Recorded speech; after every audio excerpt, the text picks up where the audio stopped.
What's up guys, Taker25 here to talk about Necromancy. This episode is going to have 4 parts. First, what Necromancy will be, just a really general overview. Second, what Jagex says we're going to need. Then, what I've done so far, and finally, what I'm not going to do. Here's a disclaimer that the skill is still in development. We do not have a release date, and the playtests that you'll find from other YouTubers and creators on all platforms is not the final gameplay. So, let's start with part 1, what is Necromancy? So it's not just a new combat skill, but a new combat style that works independently of the combat triangle. It's neither inherently weak to or stronger against other combat styles. We know that it will increase the combat level to 152 probably due to the fact that it'll go to 120. There will be an active combat way to train it as well as an AFK passive way to train it.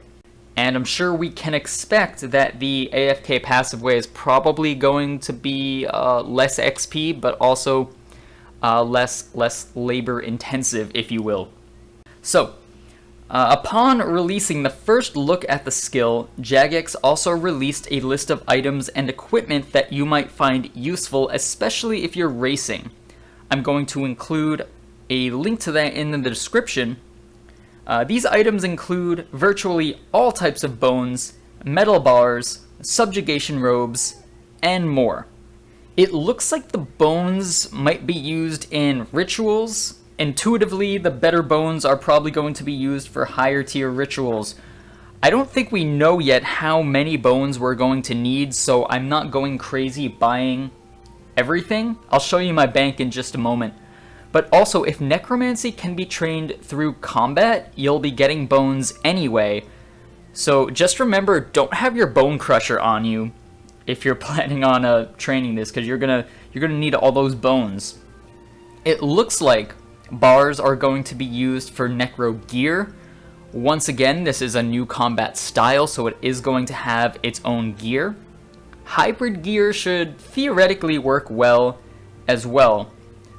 There is a tier 99 prayer that's going to require the Praisal Codex, which is over 700 mil GP at the time of this video. In fact, I wrote the script a little while ago. So let's see what the Praisal Codex is now. Yeah, it's approaching 800 mil. So as per the developers, you will not need to buy any candles for the rituals. I know, that is the biggest cost you were thinking of. Should I buy candles? Should I splurge and buy 1 bill worth of candles? Do not worry, have no fear. Candles will be taken care of. Looks like they're gonna release a whole bunch of candles for the rituals. Now, for the first 6 months of release, we won't be able to use bonus XP on the skill. They want to even the playing field when it comes to racing. However, the Wise perk is going to work. We got a hey in chat. Hey there, Darlene. Going on to part 3, I'm going to talk about what I've done to prepare. What you're looking at here is my Necromancy tab in the bank. I think I'd like to get a few more pieces, such as the subjugation robes. So far, I've started buying some bones. Just about 1k each of, we got regular bones, dragonkin bones, frost dragon bones, dinosaur bones, and of course, big bones.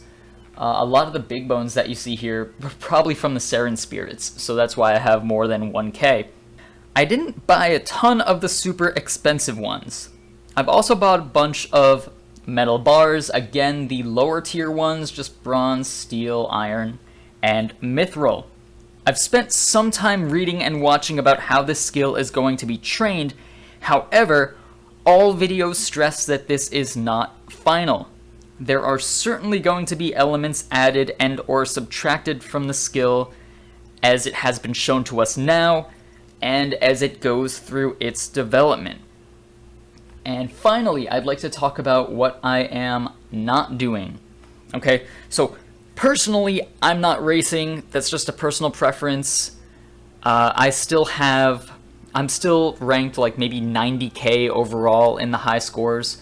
so I'm not trying to be on like the top 25, either in the skill or overall or anything like that. I would really like to learn and go through the skill at my own pace, and I am certainly going to be streaming that process whenever Necromancy eventually comes out, telling you guys what I know, what I'm learning.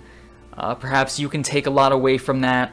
So while I've started to buy some materials, I basically want to wait and see how this is all going to play out upon release. Prices of bones and bars expectedly shot up after Jagex announced what we'll need for this skill, and hopefully after some time passes, the prices will go down. Who knows, we'll have to see. But, you know, after the big rush and, you know, more and more people buying up these materials, maybe it'll drop back down. Another thing I'd like to do is to wait for the math to come out. I want to see what the most optimal ways to train the skill are going to be. You know, let the people who are racing the skill do the hard work, and the logic behind that is because I personally don't want to blindly throw a lot of money on a potentially inefficient method. So I think when the skill comes out, it is going to be very intuitive. It seems simple enough, and Jagex says that, you know, like, paraphrasing here, that starting the skill should be pretty easy. However, it's not the 1 to 99 that I'm worried about. It's really the 99 to 120, okay? Because that's a lot more XP. Getting 99 to 120 is like getting 1 to 99 8 times. So that's where, you know, efficiency per hour is really gonna matter. I can take my time going to 1 to 99, but by the time I even get 99, there's going to be, you know, a lot of information about XP rates per hour and stuff like that. So what I intend to do is to find out the so-called critical path of the skill. I do want to get to 120 sooner rather than later. Hopefully, at the time of Necromancy's release, I will have most of my 120s, at least to get to the Completionist Cape. Right now, I still have Herblore, I got Slayer, Dungeoneering, Archaeology, and Farming.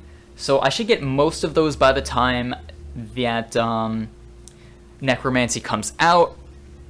However, we'll have to see. I'm pretty sure it's going to be planned for later this year, probably sometime in autumn. I always thought it'd be cool to, you know, release Necromancy around spooky season, maybe in October or November.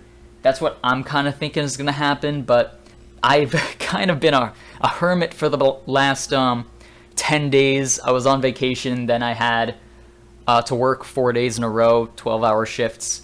I will definitely link that list of items in the description. Once again, I'd like to thank you guys for watching, and please do subscribe if you'd like to keep up with my skilling journey. Still going for 120 archaeology, and as we learn more about Necromancy, I am certainly going to have more Necromancy streams, especially when the skill comes out. I would certainly like to stream that content with y'all. So, alright. Thanks for watching, remember to like and subscribe, and have a great rest of your day.